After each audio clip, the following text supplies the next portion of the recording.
The Continental Congress of 1776 was overwhelmingly Christian, yet the members of that great political body gave their unanimous consent to a Declaration of Independence written by a Deist. Why did America's earliest Christians allow themselves to be led by Thomas Jefferson, a man who denied the supernatural inspiration of the Bible? The American Declaration does not mention Jesus Christ, the Trinity, the resurrection of the body, or any other distinctive Christian doctrine, but it does call God the author of our rights, the creator of the world, and the divine providence.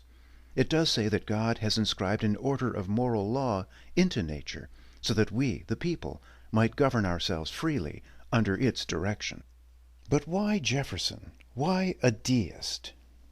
The Christians of early America were deeply divided. They belonged to incompatible denominations that were in open conflict over the doctrines of the faith. Our representatives at Philadelphia knew that these disagreements would have to be set aside if our nation was to find union. Jefferson offered the delegates a way forward, a national expression of religious conviction that affirmed only those religious truths that are agreeable to reason. This is the American Deist. Over the next several minutes, I will argue that Deists and Christians should work together, as they did at the founding, in common defense of rational religion. Our nation was founded on a set of religious ideas that our first representatives declared to be evident to reason. Those truths form part of a larger body of philosophic wisdom handed down to us by the great defenders of the modern democratic republic. As Jefferson said in a letter to Dr. James Meese, such ideas form the holy bond of our union. We cannot survive as a republic unless we are free to profess, teach, and defend the first principles of our own nation. For example, that God, and not government, is the author of our rights. Deism played a central role at the founding because it distinguishes between rational and revealed religion. Truths evident to reason are those that can be known by the mind independently of any appeal to supernatural faith. According to the American Deists, whatever religious truths are agreeable to the reasoned judgment of the majority belong within the public life of this great nation. Today's Deists, who are far more numerous than most people suppose, could do much to restore the truths of natural religion to our nation's public life. But instead of taking up the mantle of Thomas Jefferson and rallying Christians to their cause, they join with the atheists and agnostics and waste their time in useless attacks on the supernatural doctrines of the Christian faith. Today we have far too many Tom Paines, and not nearly enough Ben Franklins. Paine's mockery of Christianity provoked contempt for deism throughout early America, while Franklin, no less a deist than Paine, stressed the need for citizens of all religious faiths to set aside their doctrinal differences and seek unity under those ideas about God and morality that are agreeable to reason. Franklin was so committed to this view that he proposed a new political party whose platform would consist of nothing more than those theological and moral ideas that are common to all religious faiths.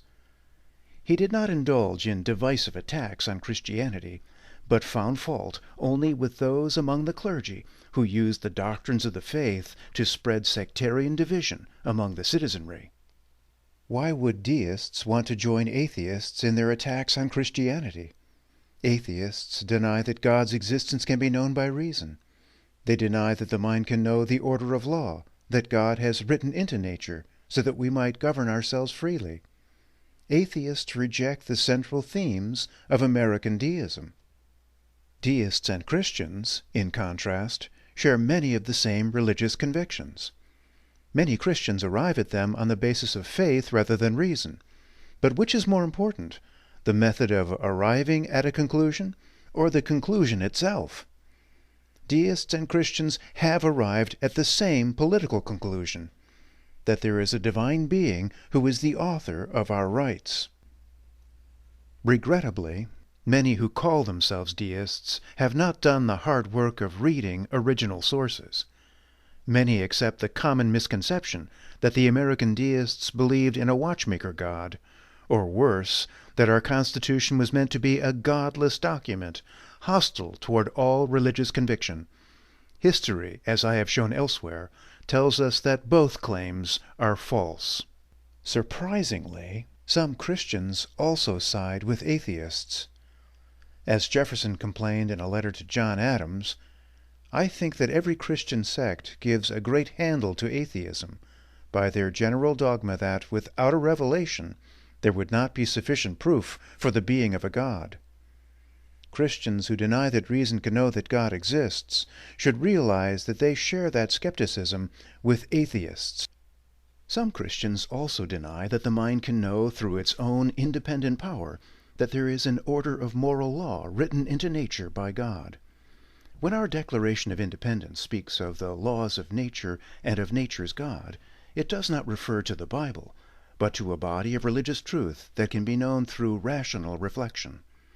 That is why the document calls these truths self-evident. John Locke, the greatest influence on the mind of the American founders, was a Christian deist. Locke argued that both reason and revelation give us access to Republican first principles. Rational reflection tells us that God has endowed us with our rights, and the Bible confirms this self-evident principle of nature. For the Christian deist, reason and revelation mutually support the ideals of self-government. Christians should work to see natural religion return to American public life, not as the doctrines of their own private faith, but as the rational convictions of a self-governing people. They should follow the lead of Thomas Jefferson, who, like the other American deists, held that religious truths agreeable to reason are the source of our strength as a nation. Of course, every community of faith will add to this rational core the revealed doctrines of their own private creed. When a people are free to affirm in public life the truths of natural religion, every private faith is nurtured and protected. When the public truths of natural religion are lost or forgotten, the state becomes hostile toward religion in general, both public and private. Some object that this approach leads to a religion of the lowest common denominator. What is religion without belief in the miraculous, the beauty of ritual, or the promise of sanctifying grace? But no one is suggesting that deism substitute for faith.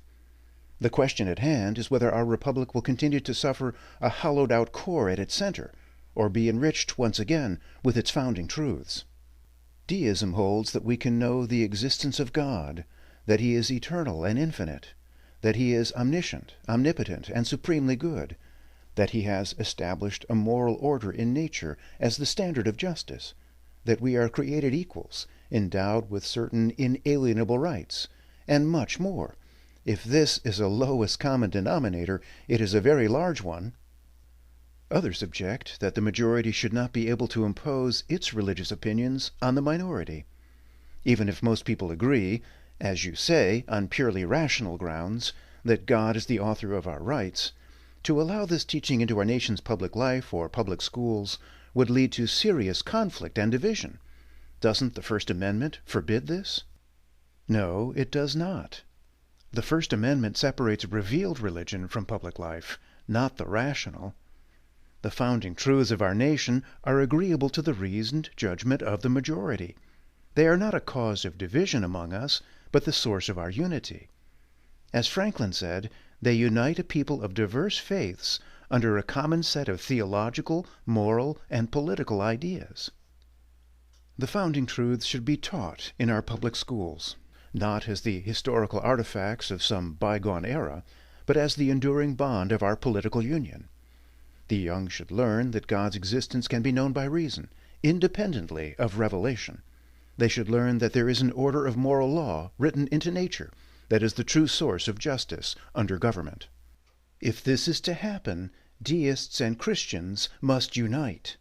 Most deists do not find Christianity plausible, but why not follow Jefferson's example and confine the criticism, as he did, to private life? There is too much at stake for public disagreements. Deists and Christians need to work together to ensure that religious truths agreeable to reason may be freely professed by the American people. Christians, for their part, must learn to distinguish between reason and revelation.